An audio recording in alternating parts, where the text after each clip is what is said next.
High beat இண்டிட்ஸ் எல்லோரும் எப்படி இருக்கீங்க? நல்லா இருப்பீங்க நம்புகிறேன். நான் தான் உங்கள் ரேப்பிடோ ராகுல் பேசுகிறேங்க. அப்புறம் இன்றைக்கி நம்ம 365 டேஸ் ஸ்விக்கி சேலரி சேலஞ்சோட டே 9 தான் ஓட்ட போகிறோம். அண்டு இந்த டே 9ல் நம்ம வந்து 15 மணி நேரம் ஓட்டலான்னு இருக்கிறேன். அண்டு 15 மணி நேரம் மொத்தமாக சேர்த்து எவ்வளோ இயர்ன் பண்ண போகிறோம் அண்டு எவ்வளோ ஆர்டர் எடுக்க போகிறோம் அப்படின்றது எல்லாமே இந்த வீடியோ முழுசாக ஸ்கிப் பண்ணாத பார்த்து கடைசியாக தெரிஞ்சுக்குங்க. இப்போ நம்மளோட மொதல் ஆர்டருக்காக தான் வெயிட் பண்ணிக்கிட்டு இருக்கிறோம். ஒன்ஸ் நம்ம வந்து ஆர்டர் எடுத்துட்டோம்னா அந்த ஆர்டர் எங்கேயோ அங்கே போய்ட்டு பிக்கப் பண்ணிட்டு கொண்டு போய் டெலிவரி பண்ணுவோம். இப்போ வாங்க வெயிட் பண்ணுவோம்.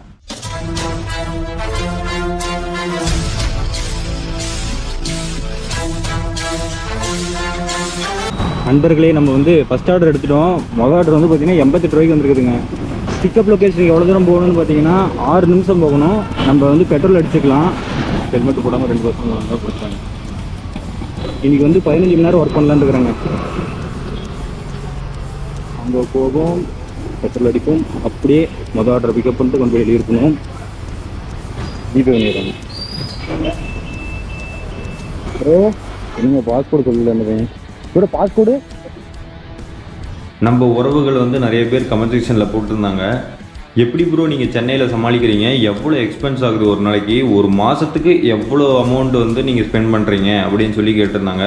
நம்ம ஃபஸ்ட் எடுத்தோன்னே பிஜி ஹாஸ்டல்லேருந்து ஆரம்பிக்கலாம். பிஜி ஹாஸ்டலில் வந்து வித் ஃபுட்டு வித்தவுட் ஃபுட்டுன்னு சொல்லிட்டு 2 வகையாக பிரிக்கலாங்க. வித்தவுட் ஃபுட்டுங்கும்போது நமக்கு வந்து 3000 4000 இந்த ரேஞ்சில் தான் வந்து பே பண்ணுற மாதிரி இருக்கும் ரெண்ட்டு.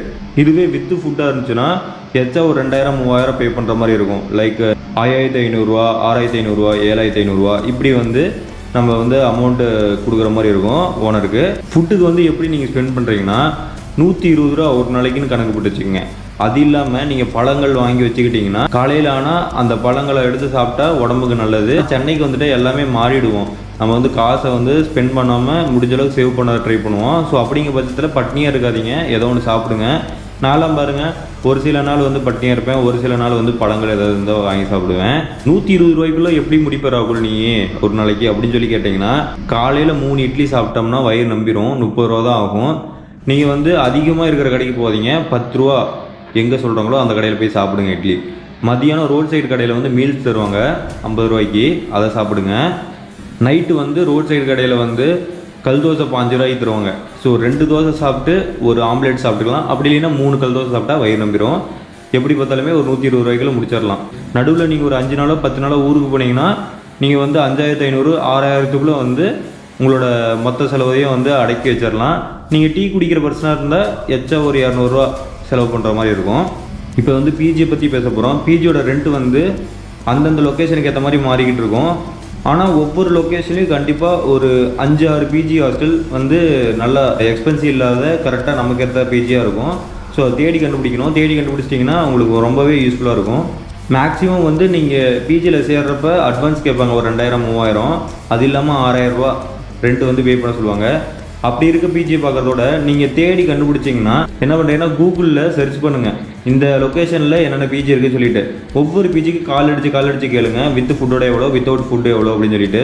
அதில் எது உங்களுக்கு சீப் அண்ட் பெஸ்ட்டு தெரியுதோ அங்கே போய் நீங்கள் சேர்ந்துக்கலாம். மேக்ஸிமம் அட்வான்ஸ் கேட்குற பிஜியில் சேராதீங்க. அட்வான்ஸ் இல்லாமல் பிஜியும் நிறையா இருக்குது, அந்த பிஜியில் பார்த்து சேருங்க.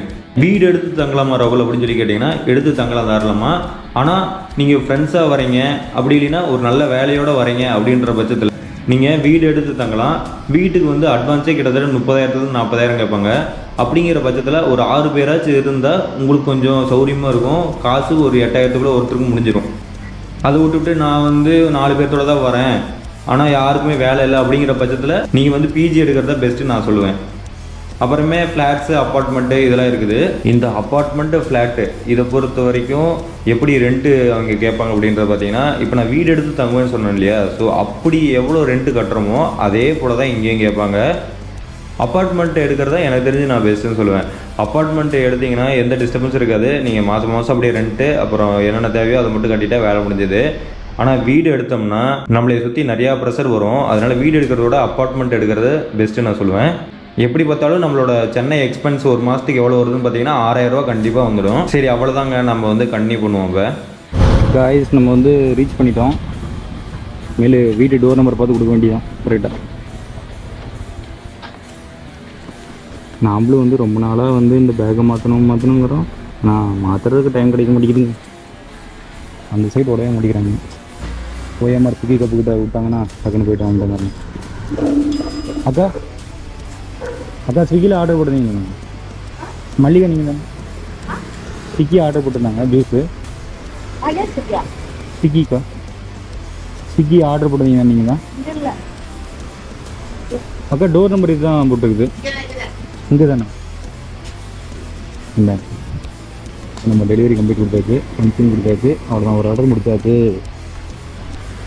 வாங்க ஃபோர்ஸாக செயல்படுவோம் 90 ரூபா கொடுத்துருக்குறாங்க ரிட்டர்ன் போனஸ் கொடுத்துருக்காங்க சேர்த்து வச்சு சேர்த்து நெக்ஸ்ட் ஆர்டர் கொடுப்போம் வாங்க போயிட்டு பார்சல் எடுத்துக்கிட்டு அப்படியே கிளம்பலாம் இன்ஸ்டாமெண்ட்டில் வந்து எப்படி பார்சல் எடுக்கிறதுங்கிறது வந்து இந்த ஆர்டரில் சொல்கிறேன் தெளிவாக கேட்டுங்க அதாவது இன்ஸ்டாமெண்ட் ஓட்டுறவங்களுக்கு வந்து ரொம்ப யூஸ்ஃபுல்லாக இருக்கும் இன்ஸ்டாமெண்ட் வந்துடும் இல்லையா ஸோ அதனால் ரீஜர் பிக்கப் லொக்கேஷன் கொடுக்க போகிறோம் உங்களுக்கு இருங்க ஸ்க்ரீன்ஷாட்டில் போட்டேன் பார்த்துங்க இன்ஸ்டாமெண்ட் ஓட்டுறீங்க நல்லா பார்த்துங்க ரீஜர் பிக்கப் லொக்கேஷன் கொடுத்துட்டேன் கன்ஃபியூம்னு ஒரு ஆப்ஷன் வரும் அதை கொடுத்தீங்கன்னா அடுத்து செல்ஃபி கேட்குது இந்த செல்ஃபிலாம் உங்களுக்குலாம் கேட்காது இது வந்து எனக்கு மட்டும் தான் பர்சனலாக அடிக்கடி கேட்கும் கடுப்பாகுது எனக்கு இருங்க நான் செல்ஃபி கொடுத்து வரேன் அவ்வளோதாங்க செல்ஃபி எடுத்து முடிச்சாச்சு இப்போ வந்து நியூ இயர் அப்படின்னு சொல்லி வந்துருக்குது இது என்ன பொழுதுமே சவுண்ட் வந்துக்கிட்டே இருக்குது ஸ்கேன் பண்ணணும்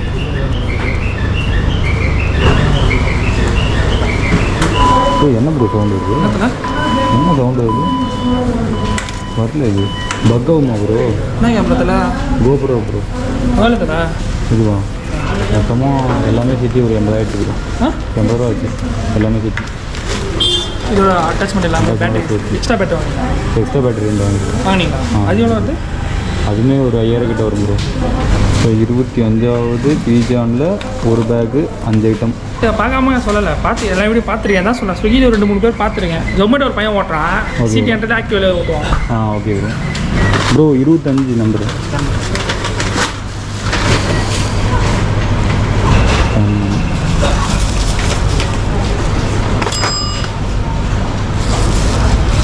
ஸ்கேன் வழினா கோடு என்ட்ரு பண்ணணும் கடைசி 4 டிஜிட்டு 8, 2, 5, 9 ஸ்கேன் பண்ணுறதுனா ஆர்டர் பிக்கப்னு சொல்லிவிட்டு வந்துடும் ஓகேவா அவ்வளோதான் வேலை முடிஞ்சது இப்போ நம்ம இப்படி எடுத்துகிட்டு கிளம்பிடுவோம் 2 ஆர்டர் வந்துருச்சு நம்ம ஃபஸ்ட் ஆர்டரில் வந்து பார்த்துக்கிட்டு இருந்தேன் என்னடா இது சவுண்ட் என்னென்னமோ வருதுன்னு பார்த்தா அதுக்கப்புறம் பேக்கில் போயிட்டு ஃபஸ்ட் ஆர்டர் ஒன்று இருந்துச்சு அதை தொட்டால் அதில் வந்து டைமர் ஓடிக்கிட்டு இருந்துருக்குது நான் டிலேடுன்னு சொல்லிட்டு வந்துட்டு இருக்குது இங்கே ஸ்விக்கி நண்பர் ஒருத்தர் இருந்தார் அவர்கிட்ட தான் கேட்டதுக்கப்புறம் டக்குன்னு பேக் வந்தார் அதுக்கப்புறம் நார்மலாகிடுச்சு சரியான பக்குங்க ஸ்விக்கி இன்ஸ்டாமெண்ட் வந்தாலே சரியான பக்கு சரி புரிஞ்சுக்கணும்னு நினைக்கிறேன் இவ்வளோ தான் எடுக்கிற வேலை இப்போ நம்ம வந்து எங்கே கிளம்ப போகிறோன்னு பார்த்தீங்கன்னா கஸ்டமர் கொடுக்க தான் போக போகிறோம் எவ்வளோ தூரம் எங்கேருந்து அப்படின்றது பார்த்தீங்கன்னா 9 நிமிஷங்க நான் சொன்னேன் இல்லையா ஸ்கேன் பேக் அப்படின்னு சொல்லிட்டு அதில் வந்து இந்த பார்கோடு தான் உங்களுக்கு தெரியுதானு தெரியல இந்த பார்கோடு ஸ்கேன் ஆகலைன்னா கீழே நம்பர் இருக்கும் கடைசி 4 டிஜிட்டு அது என்டர் கோடுன்னு சொல்லிட்டு அதில் கொடுத்து இந்த ஆர்டர் வந்து பிக்கப் பண்ணிக்கலாம் இப்போ இந்த பேக் வந்து உள்ளுக்குள்ளேயே வைப்போம் இந்த பேக்கோட சேர்த்து இந்த பார்சலையும் சேர்த்து கொடுத்துட்டு வந்துடலாம் நண்பர்களே இப்போ நம்ம வந்து 2 ஆர்டர் முடிச்சிட்டோம் இப்போ 3வது ஆர்டருக்கு தான் வெயிட் பண்ணிக்கிட்டு இருக்கிறோம் இந்த 2 ஆர்டர் முடிக்கிறதுக்கு கிட்டத்தட்ட 2 மணி நேரத்துக்கு மேலே ஆயிடுச்சு நம்ம எப்பயுமே 11 மணிக்கு ஷிஃப்ட் ஓப்பன் பண்ணோம்னா 11 மணிலேருந்து ஒரு 1 மணி வரைக்கும் சுத்தமாக ஆர்டரே கிடையாது அதுக்கப்புறம் தான் ஆர்டர் மெல்ல அப்படியே வரும் ஸோ நம்ம வந்து வெயிட் பண்ணுவோம் ரொம்ப நேரம் வெயிட் பண்ணிக்கிட்டு இருக்கிறோம் 2வது ஆர்டர் முடிச்சுட்டு இன்னும் ஆர்டர் வரல அப்புறம் ஒரு இடத்துல நின்று தான் பேசிக்கிட்டு இருக்கிறேன் எந்த இடம்னு பார்த்தீங்கன்னா கோவில் தான் முன்னாடி இருக்குது அங்கே தான் நின்று பேசிக்கிட்டு இருக்கிறேன் இப்போ 3வது ஆர்டர் வந்துச்சுன்னா அப்படியே எடுத்துக்கிட்டு கிளம்புவோம் வைக் எடுத்துக்கிட்டு நம்ம ஆர்டர் வரைக்கும் இங்கேயே வெயிட் பண்ணுவோம் வேறு வழியில் ப்ரோ அங்கே இருக்கிறது உங்கள் கடை தானா அங்கே இருக்கிறது உங்கள் கடை தானே கேட்டேன் இன்னொரு இடத்துல இருந்துச்சு அங்கே நாட் சப்பாத்திஸ் நேற்று அங்கே தான் கேட்டேன் ஆர்டர் ரெடி ஆச்சு ரீச்சர் பிக்கப் லொக்கேஷன் கன்ஃபார்ம் எடுத்தாச்சு பேக்கோட ஃபோட்டோ கேட்குறாங்க பிக் பேக் ஃபோட்டோ கன்ஃபார்ம் அப்லோ 1792 நாட்டு கிச்சன் இருக்குண்ணா ரேட்டிங் போடுங்க ப்ரோ என்ன ப்ரோ 5 ஸ்டார் தான் தேங்க்ஸ் ப்ரோ ரீச்சர் டெலிவரி லொக்கேஷன் கொடுத்தாச்சுங்க இப்போ வந்து டெலிவரி கம்ப்ளீட் கொடுத்துட்டு கன்ஃபார்ம் கொடுத்துட்டு 94 ரூபா நமக்கு வந்து இந்த ஆட்டோ கிடச்சிருக்குது 24 ரூபா ரிட்டர்ன் போனஸு சர்ஜ் போனஸ் வந்து 8 ரூபா கிடச்சிருக்குது ப்ரோ பிராங்கி டாட்காவா என்ன நம்பர் 0809 மொபைல் நம்பர் சொல்லுங்கண்ணா நண்பர்களே இப்போ நம்ம 4 ஆர்டர் முடிச்சிட்டோம் 5வது ஆர்டர் தான் வெயிட் பண்ணிக்கிட்டு இருக்கிறோம் அக்செப்ட் பண்ணுறதுக்கு முன்னாடி நம்ம இங்கே சுற்றி ஒரு 2-3 பேர்கிட்ட கேட்போம் இங்கே எது சீப் அண்ட் பெஸ்ட்டாக எந்த ஃபுட் நல்லாயிருக்கும் அப்படின்னு சொல்லிட்டு அந்த கடைக்கு போய்ட்டு நம்ம போய் சாப்பிட்லாம் அண்டு நான் ரிவ்யூ எப்படி இருக்குதுன்னு சொல்கிறேன். இப்போதைக்கு வாங்க இங்கேருந்து நம்ம கிளம்பி போயிட்டு யார்ட்டேச்சு விசாரிப்போம். நம்மளோட ஜூன்லேருந்து ரொம்ப தூரம் தள்ளி வந்தாச்சு. நம்மளோட ஜூனாக இருந்தால் எங்கெங்கே நல்ல கடை என்னென்ன அங்கே நல்லா இருக்கும் அப்படின்னு தெரியும். இது வேறு சூழ்நிலை. நான் நிறைய பேர்கிட்ட கேட்டேன், விசாரித்தேன்.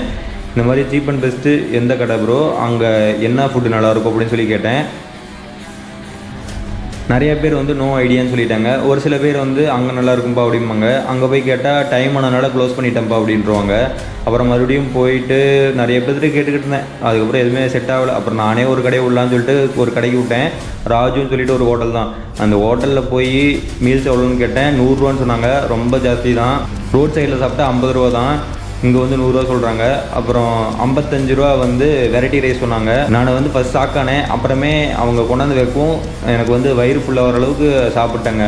ஏன்னா ஒரு தட்டு ஃபுல்லாக வந்து சாம்பார் நிறையா ஊற்றி அதில் சாப்பாடு போட்டு நல்லா பிசைஞ்சு பக்கத்தில் ஸ்பூன் வச்சுட்டாங்க. நல்லா காரமாக சூப்பராக இருந்துச்சுங்க சாப்பிட்றதுக்கு. பக்கத்தில் வந்து கேரட் பொரியல் வச்சுட்டாங்க. கண்ணுக்கு ரொம்ப நல்லது. ஏன்னா இந்த வெயிலை சுற்றிக்கிட்டு இருக்கிறோம்ல, ஸோ அது கேரட்டு சாப்பிட்டா கொஞ்சம் நல்லாயிருக்கும். நம்ம நல்லா ஒரு பிடி பிடிச்சாச்சு சாப்பாடு. நான் ஆல்ரெடி அக்செப்ட் பண்ணி வச்சுட்டு தான் சாப்பாடே உட்காந்தேன். அந்த ஆர்டர் வேறு டைம் ஆயிடுச்சுன்னு சொல்லிட்டு வேகமாக போக ஆரம்பிச்சிட்டேங்க. ஃப்ரெண்ட்ஸ், நம்ம வந்து 7 ஆர்டர் முடிச்சுட்டு 8வது ஆர்டருக்கு வெயிட் பண்ணிக்கிட்டு இருந்தோம். இந்த ஆர்டர் வந்து பார்த்திங்கன்னா வெறித்தனமாக வந்திருக்குது. அமௌண்ட்டு எவ்வளோன்னு பார்த்தீங்கன்னா 228 ரூபாய்க்கு வந்திருக்குது. இங்கேருந்து 10 நிமிஷம் நம்ம போயிட்டு பிக்கப் பண்ணணும். அங்கேருந்து எவ்வளோ நேரம் ஓட்டுறாங்கன்னு தெரில. நண்பர்களே, நம்ம வந்து ரெஸ்டாரண்ட்டுக்கிட்ட போயிட்டு வெயிட் பண்ணலான்னு பார்த்தேன். அதுக்குள்ளே ஆர்டர் வந்துருச்சுங்க. 44 வந்துருக்கு இந்த ஆர்டரு. இது வந்து நம்மளோட 10வது ஆர்டருங்க. ஓகே, வாங்க போகலாம். ப்ரைஸ் வாங்க போகிறோம். நம்ம பேரே வந்து ப்ரைஸுன்னு தான் போட்டுருக்குது. இப்போ ப்ரைஸாக தான் இருக்கும் கொடுக்குறதும். இப்போ நம்ம வேளச்சேரியிலேருந்து ரொம்ப தூரம் தள்ளியிருக்கோம். மூச்சு வாங்கிக்கோங்க. என்ன ப்ரோ இப்படியே வந்துருக்குறீங்க?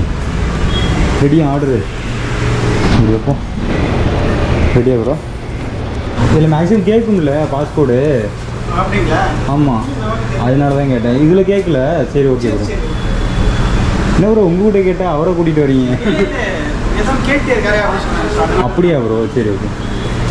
இவங்க என்னென்ன ஆர்டர் போட்டிருக்காங்க? சாம்பார் வடையும் மஷ்ரூம் தோசாவும். தோசானா நல்லா குச்சியாட்டம் இருந்துச்சு பார்த்தீங்கன்னா, அந்த பார்சலாக தான் இருக்கும். எனக்கு தெரிஞ்ச அதாக தான் இருக்கும். இப்போ நான் தான் வெளியே எடுக்க போகிறேன். இதுதான் தோசை. ஓகேவா? மேக்ஸிமம் எல்லா கடையிலையும் பில்லு தந்துடுவாங்க. இந்த மாதிரி சில கடையில் தான் பில்லு தர மாட்டாங்க. இப்போ நம்ம வந்து இதுதான் தோசைன்னு நினைக்கிறேன். தோசை, அப்புறம் சாம்பார் வடை 2 பீஸு. 2 பீஸ் சாம்பார் வடை இருக்குதா? எஸ், அப்போ இதே தாங்க. நண்பர்களே, நம்ம வந்து 13 ட்ரிப்ஸ் முடித்து நம்ம 210 ரூபா இன்சென்டிவ் எடுத்துட்டோம். நாம் இப்போ அடுத்த இன்சென்டிவ் வேணும்னா நம்ம 20 ட்ரிப்ஸ் முடிக்கணும். ஸோ அதுக்கு தான் நம்ம வேகமாக ஓடிக்கிட்டு இருக்கிறோம். அந்த வகையில் இப்போ நான் 2 ஆர்டர் எடுத்தேன்னு சொல்லியிருப்பேன் இல்லையா? ஸோ அந்த 2 ஆர்டர் நான் பிக்கப் பண்ணுறதுக்காக ரெஸ்டாரண்ட் வந்திருக்கிறேன். பட் ஆனால் ரெஸ்டாரண்ட் என்ன ரெடி பண்ணலைங்க. ஸோ அதான் வெயிட் பண்ணிக்கிட்டு இருக்கிறேன். நம்மளோட டெலிவரி லொக்கேஷனோட டிஸ்டன்ஸ் எவ்வளோ தெரியுமா? 12 நிமிஷம். 24வது ட்ரிப் எடுத்தாச்சு. நம்ம ஜோனுக்கு போக முடியறாங்க. நம்ம ஜோனுக்கு போகலான்ட்டு போகிறப்பெல்லாம் அவங்க வந்து டக்குன்னு இங்கே ஒரு ஆர்டர் கொடுத்து வேற ஒரு பக்கம் கொடுக்குறாங்க. It's time for selfie. அதனால் என் டாடி இப்படி சாப்பிடுக்கிறீங்க தூக்க கலவுகளை அடுப்பு வளர்க்குது. இப்போ கூட செல்ஃபி வேணும். நம்ம வந்து 20 சொல்லி வாயமுடங்காட்டி அடுத்த ஆர்டர் வந்துருக்குங்க. எத்தனாவது ஆர்டர்னே மறந்து போச்சு. இல்லைங்க அப்படியாங்க? தாவி கடிச்சிருவோம் நாங்கள். இல்லைங்க, ரேட்டிங் விட்ருங்க. சரி, order. Sorry bro. 62 64 ready. Order ready. Idea 62 64 6264. Wait, other making, other stuff. On the minute. Order na. எங்கெங்கே ப்ரோ சாப்பிடுது? இங்கெங்கே இருக்குது சாப்பிடு? என்ன ஒன்று சாப்பிடும். நீங்கள் பக்கத்தில் சாப்பிட முடியும்? என்ன சாப்பிட்றாரு? இது ஒன்று தான். இதுதானே? இதுதான். டேய் இங்கே தான். நான் வந்து இது பண்ண போகிறேன். இசி கொடுக்க போகிறேன். Food ready. ஆ Bro. ஆள் ஆகணும் இல்லைங்க. காய்ஸ், நம்ம வந்து எவ்வளோ வந்து ஏர்ன் பண்ணியிருக்கிறோம் இன்றைக்கி அப்படின்றத பற்றி பேச போகிறேன். நம்ம வந்து 27 ட்ரிப்ஸ் முடிச்சிட்டோம். இன்னும் 3 ட்ரிப்ஸ் முடித்தோம்னா நமக்கு வந்து 600 ரூபாய்க்கு மேலே அந்த இன்சென்டிவ் கிடச்சிரும். பட் ஆனால் எனக்கு செம்ம தூக்கம் வருது. ஏன்னா நம்ம இங்கேருந்து அரை மணி நேரம் போனால் தான் நம்ம ரூமுக்கே போக முடியும். அடுத்த வ்ளாகில் மேபி நம்ம என்னங்க ஃப்ளைட்டு போகுது தெரியுது உங்களுக்கு. நான் வந்து பார்த்தேன். அடுத்த வ்ளாகில் மேபி நான் 5 மணி வரைக்கும் ஓட்டி உங்களுக்கு வந்து எவ்வளோ ஏர்ன் பண்ணுறேன் அப்படின்றத போடுறேன். இந்த வீடியோ நம்ம இதோட முடிச்சுக்கலாம். 2 மணி வரைக்கும் ஓட்டிட்டேன். வித் இன்சென்டிவில் நம்ம எவ்வளோ ஏர்ன் பண்ணோம் அப்படின்றத நாளைக்கு நான் எடிட் பண்ணும்போது ஸ்க்ரீன்ஷாட்டில் போடுறேன், பார்த்துக்குங்க. வித்தவுட் இன்சென்டிவ் நம்ம எவ்வளோ ஏர்ன் பண்ணோம் அப்படின்றத பார்த்தீங்கன்னா அப்படியே நான் ஃபோனை வந்து ஜூமில் வச்சு கட்டுறேன். 1402 ரூபா நம்ம ஏர்ன் பண்ணோம். 1253 ரூபா ஆர்டர் ஏர்னிங். அப்புறம் போனஸ் வந்து 127 ரூபா. அட்ஜஸ்ட்மெண்ட் வந்து -8 ரூபா. எதுக்கு -8 போட்டிருக்காங்க தெரியல. சரி ஓகே இருக்கட்டும். அடுத்தது வந்து எவ்வளோ நேரம் லாகின் பண்ணோம் இன்றைக்கி அப்படின்றத பார்த்திங்கன்னா 15 மணி நேரம் லாகின் பண்ணோம். சரி அவ்வளோதான் நினைக்கிறேன். அப்புறம் டே 1லேருந்து இது வரைக்கும் எவ்வளோ ஏர்ன் பண்ணோம் அப்படின்றத வந்து கால்குலேட்டரில் வந்து கால்குலேட் பண்ணி போடுறேன். அண்டு எவ்வளோ நான் இது வரைக்கும் ஏர்ன் பண்ணேன், அண்டு எவ்வளோ நான் பெட்ரோல் செலவு பண்ணேன், அண்டு இது ரெண்டுத்தையும் கழிக்கும் போது எவ்வளோ ப்ராஃபிட் வந்து நினச்சி அப்படின்றதையும் போடுவேன். அப்புறம் இன்றைக்கி நம்ம வந்து 1402 ப்ளஸ் இன்சென்டிவ் சேர்த்தணும் இல்லையா. ஸோ அதோட இன்றைக்கி 3 லிட்டர் பெட்ரோல் அடித்தோம், 302 ரூபா ஆச்சு. ஸோ அந்த 302 கழித்து இன்றைக்கி மட்டும் எவ்வளோ ப்ராஃபிட் நினச்சி அப்படின்றத வந்து போடுவேன். ஆக மொத்தத்தில் நம்மளோட ப்ராஃபிட் இன்றைக்கி எவ்வளோ தெரியுமா கிடச்சிது? ஃபஸ்ட்டு டைம் 1500 ரூபா எடுத்துருக்குறோம். ஹோப்ஃபுல்லி இந்த வீடியோ உங்களுக்கு பிடிச்சிருக்குன்னு நினைக்கிறேன். மறுபடியும் வந்து 365 டேஸ் ஸ்விக்கி சேலரி சேலஞ்சோட டே 10ல் மீட் பண்ணுறேன்.